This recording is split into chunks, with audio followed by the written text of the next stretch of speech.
Ça va faire bientôt un an, c'est ça? Bientôt un an que le coronavirus, le Covid-19, appelez ça comme vous voulez, nous pourrit la vie, mais d'une façon incroyable. Et on a voulu faire une vidéo un peu différente de ce qu'on fait jusqu'à présent et faire une série de questions-réponses, vous donner un petit peu notre avis par rapport à ce qui se passe en ce moment. D'accord? On va voir ça ensemble sur cette vidéo. Mais avant tout, c'est tout de suite après ça.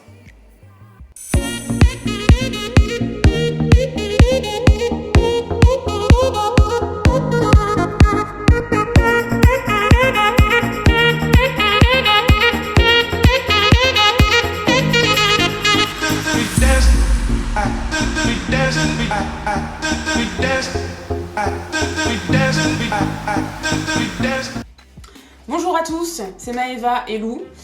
Avant de commencer, on va vous parler, comme on a dit, du Covid, de tout ce qui se passe un petit peu en ce moment, on va vous donner notre avis. Mais d'abord, allez mettre un pouce, activez la petite cloche pour avoir les notifications de nos prochaines vidéos.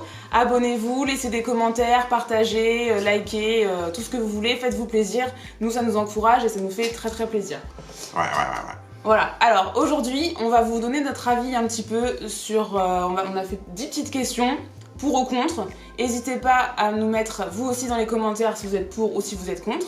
Et donc, on va commencer tout de suite avec la première question. Donc, Lou. Ouais. Pour ou contre la fermeture des restos? Pour ou contre la fermeture des restos? Moi, je suis contre, parce que je pense pas qu'on va choper un virus dans les restos. Moi, je pense qu'il faut que tout le monde se responsabilise, qu'il y a un peu de bon sens. C'est-à-dire que on est à table, voilà, pendant qu'on mange, on mange. Mais si on doit aller aux toilettes ou autre, on porte un masque. Si on accepte, on va dire, les personnes dans les transports ou autre, on peut les accepter dans les restos. Surtout que les restos prennent de plus en plus de mesures, ont pris des mesures, on va dire 2 mètres ou 5 mètres d'écart entre les tables, ou je sais plus combien, pour justement... 2 mètres 5 mètres, il est de Marseille, il exagère un petit peu. Désolé les Marseillais, mais vous exagérez des fois un petit peu. Ouais, 2 mètres, pardon, 2 mètres. Et du coup, il y a cette distanciation sociale qui est respectée. Donc moi, je suis plutôt contre la fermeture des restos. Moi aussi, et j'ai rien de particulier à rajouter, parce que Lou a déjà donné les arguments. Ouais, enchaîne l'autre question, c'est quoi l'autre question? Alors, pour ou contre l'arrêt de tout ce qui est événements culturels, cinéma, concerts, spectacles, voilà, on peut plus rien faire, pour ou contre? Bah, franchement, c'est dur parce que moi, je dis, je comprends quand même, pourquoi? Parce que on est tous collés les uns des autres et j'avoue, pour le coup, ça peut être un cluster où on peut se choper, on peut s'envoyer des maladies comme ça, je pense. C'est compréhensible. Dommage pour les artistes, mais pour le coup, je comprends un petit peu cette mesure. Ils vont pas être contents, les artistes, là, s'ils regardent la vidéo. Non, vidéo. ils vont pas être contents, je sais. Moi, je vais plus nuancer. Ouais. Je vais dire pour et contre, parce que je pense qu'en effet, par exemple, il y a des spectacles ou au cinéma, on peut respecter peut-être plus facilement les distanciations en étant un siège ou 2 sièges d'écart entre les groupes de personnes qui viennent. Un concert où on est dans une salle et on est tous les uns sur les autres, c'est vrai que ça peut être compliqué. Ouais. Donc voilà, pour et contre. Pour et contre, ouais. Prochaine question. Pour ou contre le port du masque? Bah, si c'est vraiment prouvé que ça stoppe la maladie, bah ouais, je suis pour. Après, port du masque dans la rue, je suis pas forcément pour. Parce que bon, il y a l'air, etc. Donc, je vois pas pourquoi, si les personnes ils sont à 15 mètres de soi, on doit porter un masque. Moi, je pense que voilà, dehors, on porte pas de masque. Et à partir du moment où on rentre dans un magasin, ou on rentre dans un espace public, là, je pense qu'il faut porter un masque. Mais dehors, non. Bon, je suis plutôt contre. Et toi? Ok. En effet, pour le port du masque, parce qu'en plus, il y a déjà des pays où ça se fait. Ça se faisait même avant le Covid. Donc, en effet, pourquoi pas si vraiment ça empêche le virus. Maintenant, c'est sûr qu'il y a des fois de quoi se poser des questions, puisqu'au tout début, on nous disait qu'il fallait pas en mettre, après il fallait en mettre. Ça change tout le temps, de toute façon. Masques en tissu ou chirurgicaux. A priori, il y a un peu débat aussi maintenant sur l'un ou sur l'autre. Donc si on est proches tous les uns des autres, en effet, plutôt pour. Après, comme a dit Lou, je pense que quand on est dehors, en plein air, et qu'on est loin les uns des autres, qu'on puisse respirer l'air frais, voilà. Question suivante. Pour ou contre la distanciation sociale? Voilà, je suis plutôt pour. Moi aussi. On va pas prendre de risques. On a vu que le virus, bah voilà, il est là et puis il fait des dégâts.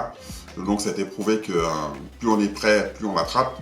Beaucoup de gens l'ont attrapé, même dans ma famille, même dans mon entourage, que ce soit amis ou famille.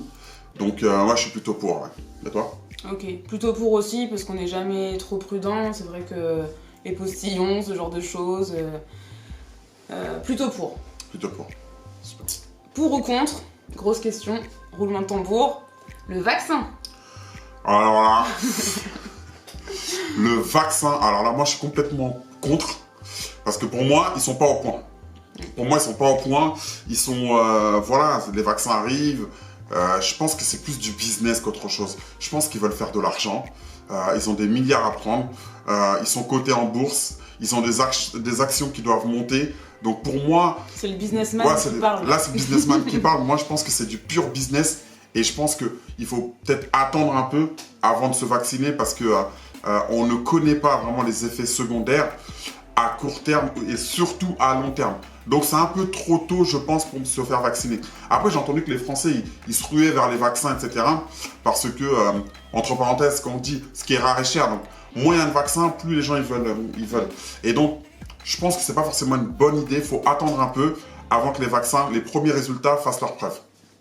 Toi, t'en penses quoi? C'est difficile parce qu'on nous a rentré dans la tête qu'il fallait tous qu'on soit vaccinés pour que le virus, qu'on puisse être tranquille et passer à autre chose. Et en même temps, en effet, je serais plutôt contre parce qu'on n'a pas assez de recul. En fait, tous les autres vaccins, ils ont toujours mis des années à sortir. Là, on nous sort un vaccin en 1 an. Alors certes, il y a eu le monde entier et tous les labos, etc., qui ont bossé dessus. Les personnes fragiles, malades, etc., peut-être qu'en effet, ça peut être une bonne chose. Je suis pas médecin, je suis pas scientifique, rien du tout, mais c'est vrai qu'il y a quand même pas mal de craintes à faire ce vaccin sans connaître les effets secondaires. Voilà. Donc, à voir. Et donnez-nous vos avis. Donnez-nous, ouais. Laissez un commentaire pour nous dire un peu, vous êtes pour ou contre toutes ces questions-là. Question suivante. Pour ou contre se taire dans les transports? La fameuse nouvelle ça, c'est du grand n'importe quoi. Se taire dans les transports. C'est du grand n'importe quoi. Toi, t'en penses quoi? Parce que pour moi, il n'y a même pas de débat à faire, c'est du grand n'importe quoi. Ah bah moi, contre aussi. Parce que d'une, on a le masque. De deux, on est censé respecter les distanciations sociales. Et de trois, en fait, je pense qu'en ce moment, on nous donne suffisamment de consignes, de choses à respecter et d'interdictions, même si c'est pour notre bien, etc., etc. Mais non, se taire dans les transports, ça va être quoi l'étape d'après? En fait, ça fait un peu peur quand on nous balance ça, se taire dans les transports. Non, mais là, c'est la bêtise totale, se taire dans les transports. Limite, il y aura une voix quand quelqu'un va parler, va dire tais-toi, tais-toi. Attention, amende de 135 €. Ah oui. Tais-toi, ta gueule. Non, mais c'est n'importe quoi, non. Bon, on passe à la question d'après. Ouais, on va passer à la question d'après, c'est du grand n'importe quoi. Question suivante. Pour ou contre la fermeture des salles de sport?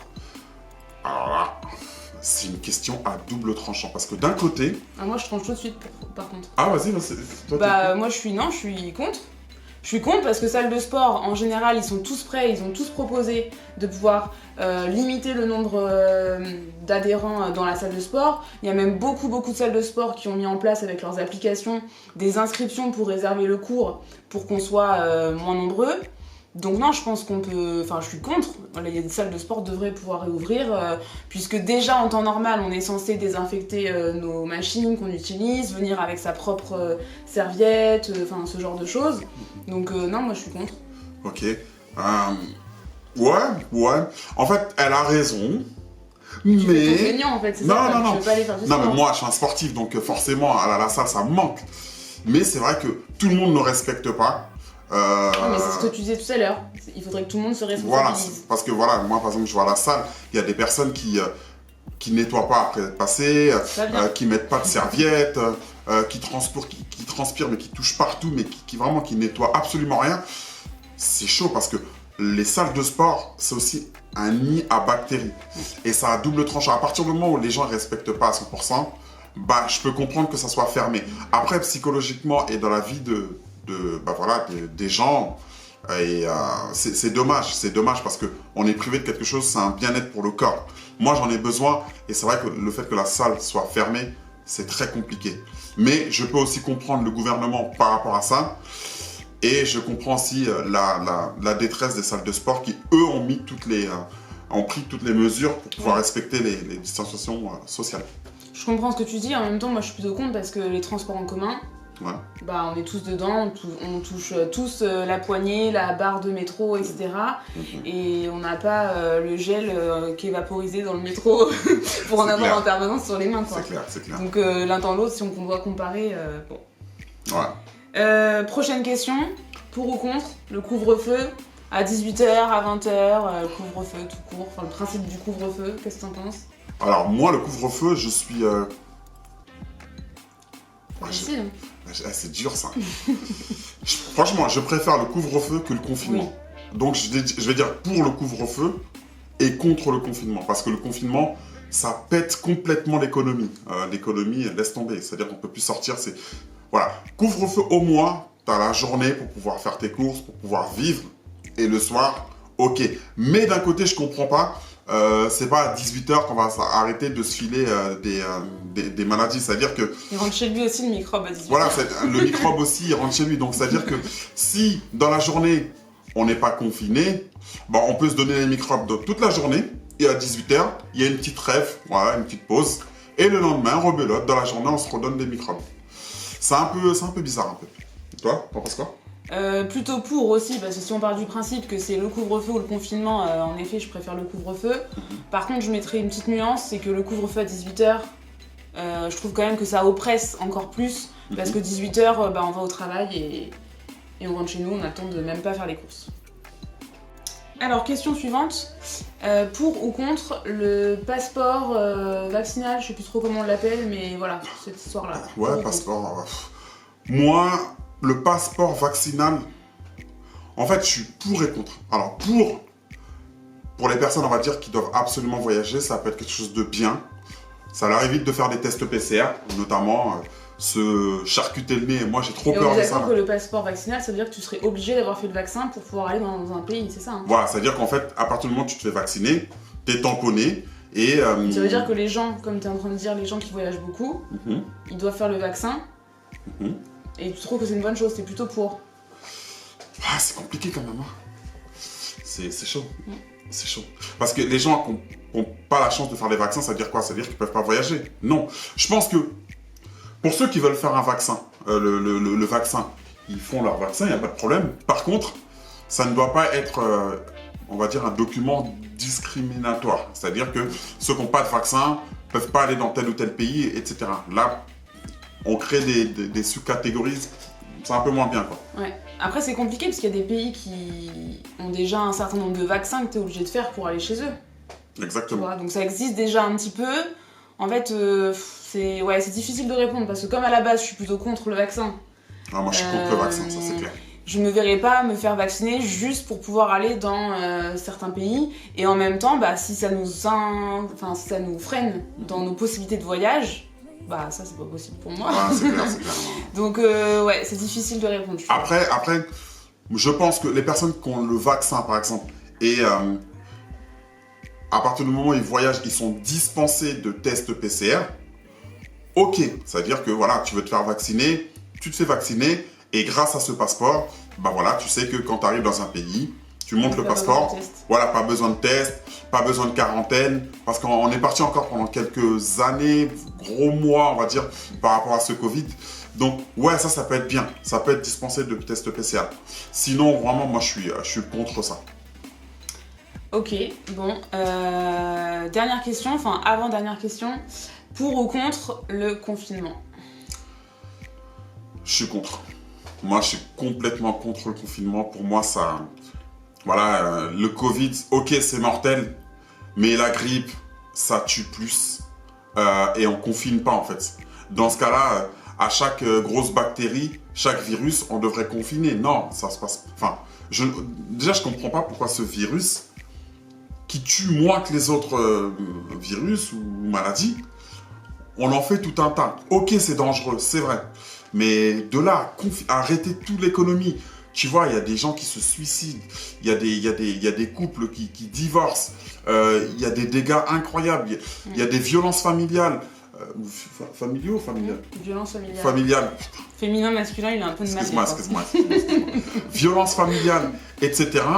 Et il y a énormément de répercussions négatives. Et par rapport à ça, je suis complètement contre. Je pense qu'il ne faut pas stopper l'économie. Chacun doit essayer Ok, les gens ne respectent pas forcément. Bon, après, c'est très, très français aussi. Mais chacun doit essayer de se responsabiliser. Mais je suis vraiment contre le confinement. Et toi? Contre le confinement aussi. Je préférerais des règles, même si c'est un peu pénible, mais devoir respecter des règles et pouvoir quand même continuer à vivre normalement. Quitte même à devoir être un certain nombre de personnes dans un magasin, ou voilà, ce genre de choses, avoir le masque, mettre du gel tout le temps. Ceci dit, moi, voilà, les règles d'hygiène comme ça, je trouve pas ça pas plus mal, parce que les Français, on est connus pour être un peu sales quand même. Ouais. Donc finalement, je pense que... Et râleurs aussi. Râleurs. Voilà. Donc pour certaines personnes, ça leur a peut-être appris à se laver les mains, à faire un peu plus attention à l'hygiène. Donc ça peut être une bonne chose. Mais non, contre le confinement, voilà, parce que ça nous oppresse, ça empêche beaucoup de choses, et je suis pas sûre que ce soit... Et ça plombe le moral. Que ce soit ça qui personnes, nous aide. Les gens qui sont par exemple dans des apparts, je pense aux étudiants sur Paris et autres, voilà, c'est Par contre, difficile. je pense que, voilà, peut-être la conclusion qu'on pourrait faire aussi de toutes ces 10 questions, c'est qu'il faudrait que chacun se responsabilise. Ouais. Parce qu'en fait, ça passe par là. Je pense que si on veut récupérer un peu de liberté, etc., respectons les règles qu'on nous donne, plutôt que d'attendre voilà, et qu'on soit confiné et qu'on nous empêche, pour le coup, de faire vraiment beaucoup de choses, jusqu'à nous dire de nous taire dans les transports, quoi. Enfin, non, mais ça, à force, ça devient un peu ridicule. Après, voilà, moi, perso, j'aimerais pas forcément être à la place du gouvernement et devoir prendre des décisions. C'était voilà, juste pour donner nos avis pour ou contre. Mais voilà, responsabilisez-vous. Je pense que c'est le message qu'on pourrait faire passer. C'est ça. Qu'est-ce que t'en penses? Je valide le message. Bon. Et moi j'ai une petite question complémentaire, comme au loto, il y a le numéro bonus. Le numéro complémentaire, c'est quoi la question? Pour ou contre que tu te coupes les ongles des pieds? Pour ou contre le coupage d'ongles de pied? Pourquoi avec les ongles de pied? T'es bizarre toi, elle est bizarre. Comment ça je vais me couper les ongles de pied? Je sais pas pour ou contre alors. Mais n'importe quoi. Quoi, mes ongles de pied sont bizarres? Pour ou contre que Lou se coupe les ongles de pied? Mes ongles de pied, bon, j'avoue, j'ai un ongle de pied, il ressemble à un dinosaure. Mais quand même, je pense qu'il y a beaucoup d'hommes qui sont dans mon cas. Il y a toujours un ongle qui est un peu bizarre. Et puis, voilà, l'ongle, il coupe pas mal de chaussettes. C'est vrai. Et il y a beaucoup d'hommes qui se reconnaîtront dans cette vidéo. Hein. D'ailleurs, si chaussettes trouées, dites-nous. D'ailleurs, si vous avez des chaussettes, ça vous arrive d'avoir des chaussettes trouées parce que vos ongles ressemblent à des cutters, ou un ongle de pied qui a fait la guerre et qui vient d'une période préhistorique, mettez-nous également sur le chat. Mais ouais, pour se couper les ongles, quand on peut, parce qu'il y a des ongles, par exemple, moi j'ai mon pouce là, je peux pas le couper, il est trop balèze. Des excuses. Voilà, il est trop dur. Putain, c'est quoi ces questions-là? Tu m'as pas dit pour la dernière question complémentaire. N'importe quoi. Voilà, là. Bon, en tout cas, bon, laissez-nous... C'était la dernière question ou pas? C'était la dernière question, il n'y en a pas d'autres. Laissez-nous des commentaires, dites-nous si vous êtes pour ou contre c'est ces 10 questions qu'on a dit. Bien entendu, également la question complémentaire. On veut avoir votre avis. N'hésitez pas à vous abonner, on va vous faire de plus en plus de vidéos, etc. Dites-nous que vous êtes pour nos vidéos et notre chaîne. Notre chaîne, abonnez-vous, etc. Mettez des pouces bleus. Et de toute façon, on vous dit à la prochaine vidéo. À bientôt. Allez, ciao.